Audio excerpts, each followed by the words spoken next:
Howdy, y'all. Welcome to Old Southern Kitchen and Garden. I'm Dale. I'm Chuck. And today we are turning lemon cucumbers into lemon cucumber pickles. And not lemon pickles, because I've been told there's a recipe for lemon pickles that's totally different than the recipe for lemon cucumber pickles. So, we'll explain all that in a minute, and we'll see you back in a second.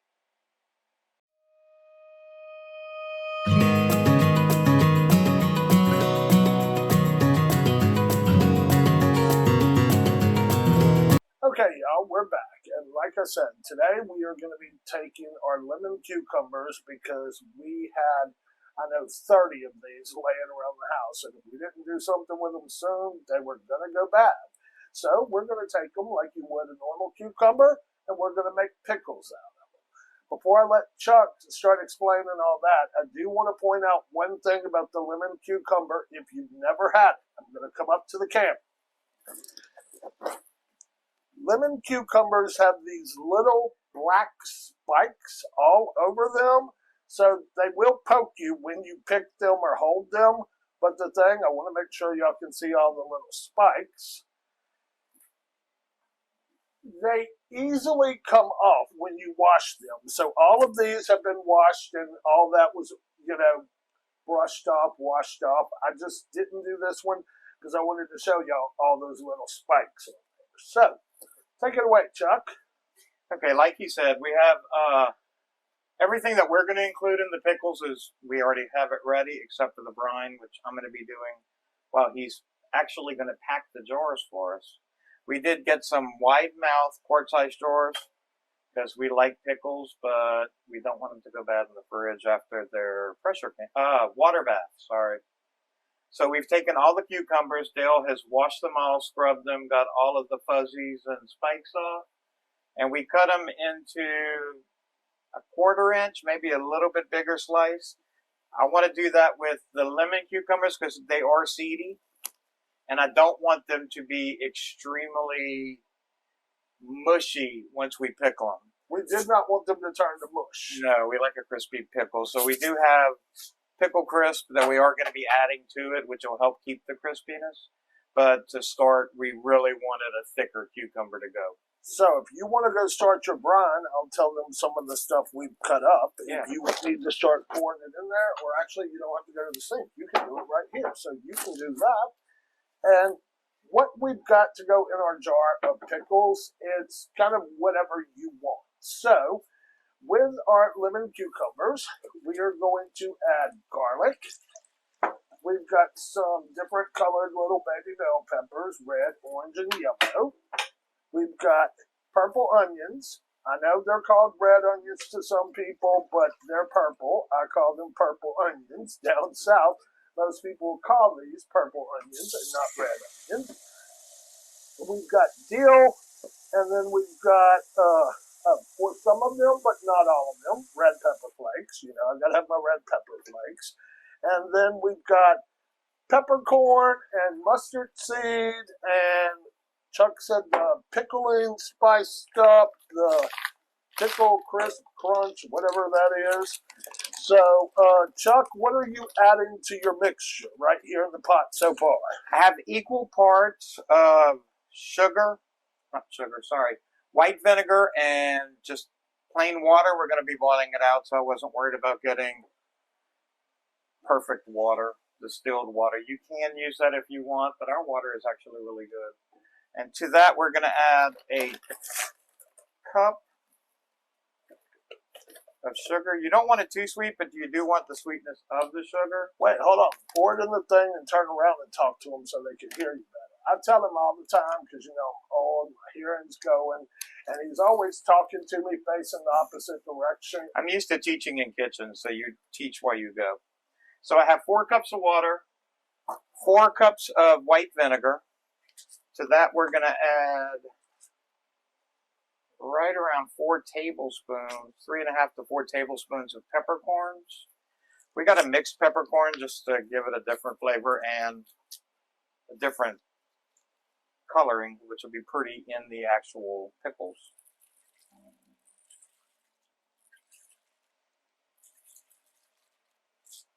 There we go. We're not going to add this yet. We're going to add some mustard seed. The same ratio, about 4 tablespoons. And I think Chuck said he was going to try to put like a little recipe for this down in the comment section. Isn't that Yeah, what I'm going to you put said? a recipe, but the recipe I put up is to make 2 to 3 pints. Yes. We just have a lot of cucumbers, so we're putting a lot in. Now the pickling crisp, we're going to actually put in the jars, so we have the same amount in every jar.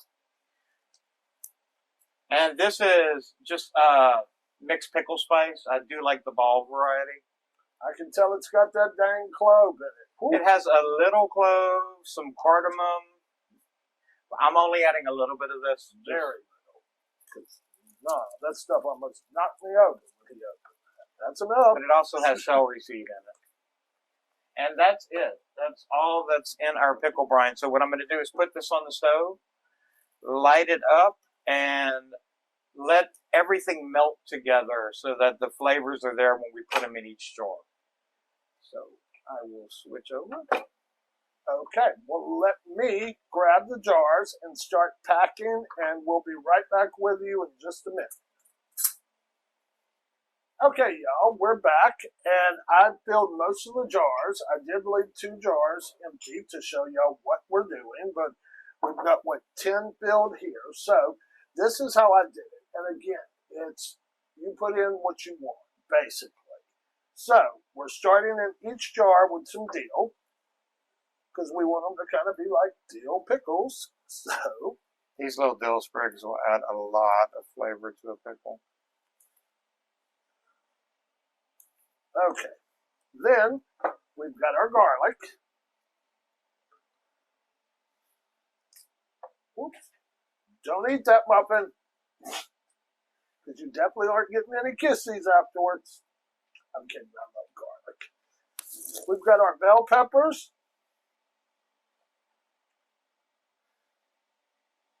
We've got our purple onions.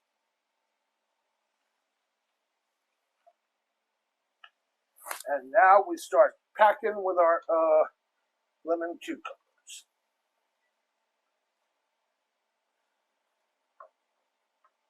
I will tell y'all, it took almost that entire bowl off camera while we were waiting on Chuck's mixture. We actually had to cut some of the ones that, because we used everything that was in that bowl. So these cucumbers did not go as far as I expected them to maybe do. They're really big cucumbers. We did find when putting them in the jars that lemon cucumbers are too fat around to go into a jar to get them out easily, so we did cut them in half. We did do that.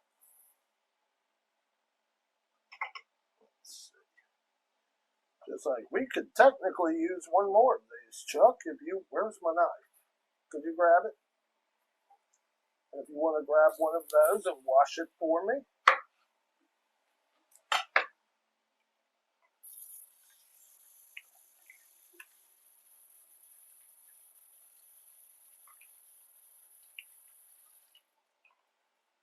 So, y'all, we are also going to be doing another video right after this where we are going to be pickling cherry tomatoes, whole cherry tomatoes. We saw the recipe for that today, so we're going to give that a try.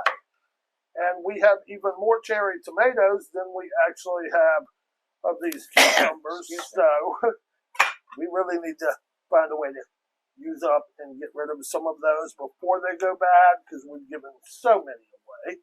Oh, I put that in 2 already. I didn't think you wanted it in more than 2. We like spice. So, that was a little bit of red pepper flake he added to it. So now, you've seen everything that we've added to these, and I'll let Chuck take over, because I guess he's going back to his brine stuff. Yeah, the brine is actually complete, so we're going to just fill the jars up. You do want to make sure they're packed really well. It'll be easier to get the air out. So let's get this up here. And just put it right here.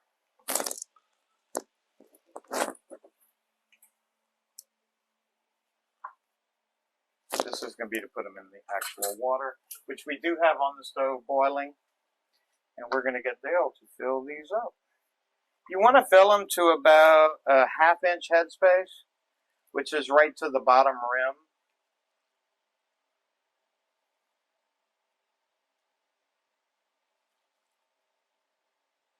I can't see because of the steam if I'm even near the rim. Here we go.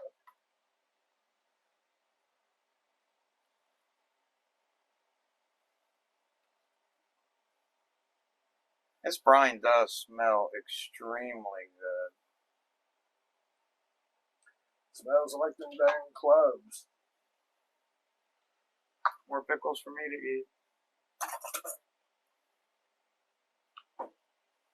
Well, y'all, we're going to finish doing this and then come back and Chuck's going to show you how to debubble it and then we're going to pop it in the canner. So let me just finish this up because I know y'all don't want to sit here and watch me do this. So, see you back in a minute. Okay, y'all, we're back and we have filled all of these jars. Chuck is going to show you how to debubble them. And you want to get all the bubbles out because that's the only way you'll get the perfect seal. All you need is a flat utensil. And you could see how much this was filled up to the top. And now the liquid level's way down here just out of getting those few bubbles out. This is the only way you'll get a perfect water bath seal that'll make them shelf stable for up to a year. Now we just have to fill a couple of these back up.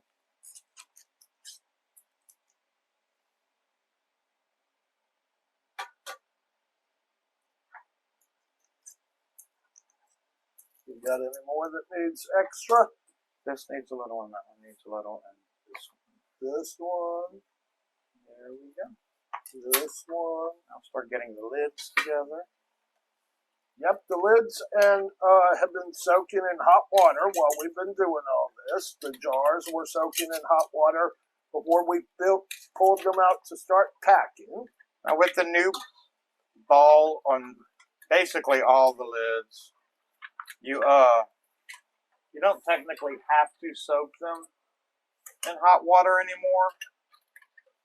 They will seal properly, but old school lids, you had to seal to get the wax ring warm. These rings you don't have to anymore, but we still do it, just out of habit. Yeah. And in case you're wondering what I'm doing now, I've got a bowl of vinegar right here and a paper towel, and I'm just going along the top of each jar to clean off anything that may have spilled or overflowed, like this jar right here. You can see that when we were filling it up, some of the little mustard seeds came out across the top, so this is why you want to take your paper towel and just clean the top of the lid to get off anything that is going to stop the seal. And you especially want to do this if you're doing sweet things like jams or jellies or anything like that. Which ones have you done? Those. What you're going to want to do is just put the lid on.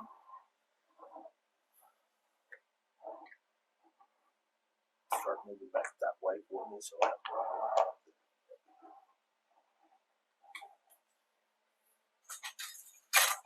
And when you're putting the rings on, you only want them finger tight. You have to let all the air that is still in here come out.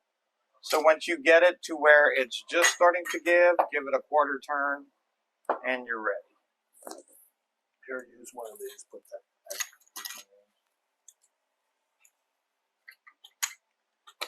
And y'all, feel free to tell us down in the comments what your favorite pickle recipe is. There's so many pickle recipes. What did you do with the butter? The brine and the lake. Okay. There's so many pickle recipes, and I know it's like cornbread. Everybody has their way, which is the best way. So anything down in that y'all do for pickling that's special, that's different than what we've done, go ahead and let us know down in the comments. And if you have a recipe that is meant for just refrigerator pickles. The acidity in a refrigerator pickle that is needed for a refrigerator pickle is the same acidity that is needed for a water bath.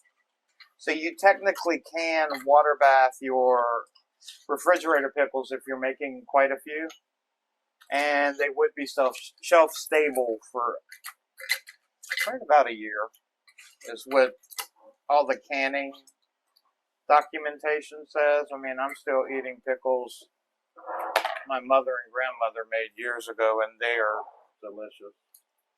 But as always, check canning guidelines and all that stuff. Listen to that, not us, because we are not responsible if you kill yourself. Now that the lids are on, we have water here that is simmering.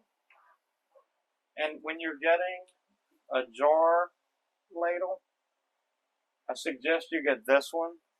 The first year we did this, we had one that from Ball that you had to open and close every time.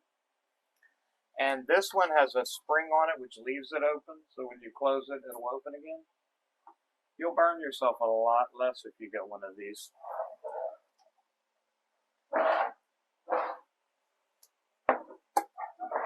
And you notice I'm letting him do that. I'm not doing that part because, you know, I'd be burning myself like crazy. Now, as for the water, you want just enough water so that you have an inch or two above the jars. Did I hear one pop already? For it to process properly. Like I said, we have 2 pots going, so. Okay, so while we get the rest of these in the canner and clean up, we'll be right back as soon as these are ready to come out. So, see you in a minute. Okay, y'all, we're back, and the jars should be done processing, so Chuck is going to take them out, and we're going to get a look at them. So what we did was, once it was boiling, we processed it for 15 minutes. After the 15 minutes, you want to turn all heat off and let it sit in the pot for an additional 5 minutes. And then they are sealed and ready to go. So, just to recap, we boiled for the 15 minutes and let set for 5 minutes with the heat turned off. And now these, they're going to pop and ting. Over the next 24 hours, you want to leave them on a towel and let them finish processing. After that, you can check the lids to make sure you have a tight seal and store them till you're ready to eat them. I love the sound once all these start popping and pinging. It's cool. Wasn't cool the first time that happened. I thought stuff was about to blow up.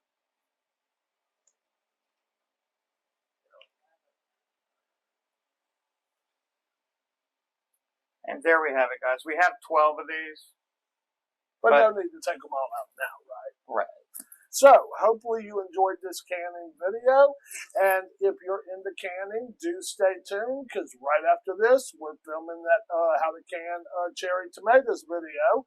And there will be lots more canning coming up, I'm sure. This is just the first kind of pickle we're doing.